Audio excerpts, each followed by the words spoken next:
So welcome back to Hell guys, and we are now finishing off the touches of trying to get as much of this black stuff off as possible. I am using some of these are great, just from Halfords, a little brush set so you can really get into all the small areas and really clean off all of as much of that black residual old paint and grime off before we start doing a rust protection, which we will be doing later on with this stuff here. I'll be rubbing this on all the rust areas to treat that rust before we stick a primer on this. But first of all, we're going to be rubbing this down, rest of this off, and then we'll be using a sandpaper, probably starting on a P60 and then moving our way right up to a P400 to get this back smooth, ready to be primed. So see you on the next one. So what we're doing right now is we're still just getting into all the nooks and crannies, getting rid of all the final black, and then what we're going to do now is sand it. I've already washed it as well, so I've washed it with Fairy Up liquid and water, just warm water, just to get rid of any paint remover still and just clear it off, so I can literally put my hand over it and there's not a bit of dirt or dust or anything like that on it. It's fully cleaned off and no grease left on it, so that's the main point to do. And then what we're going to do now is continue sanding it down right up to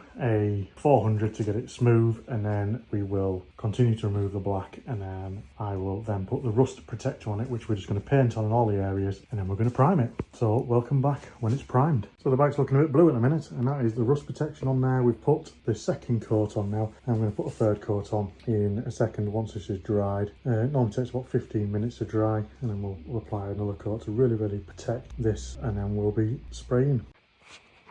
And there she is, all painted, all primed. We're going to leave this now to dry, and then we will be putting on the black paint, and that will be the chassis completed.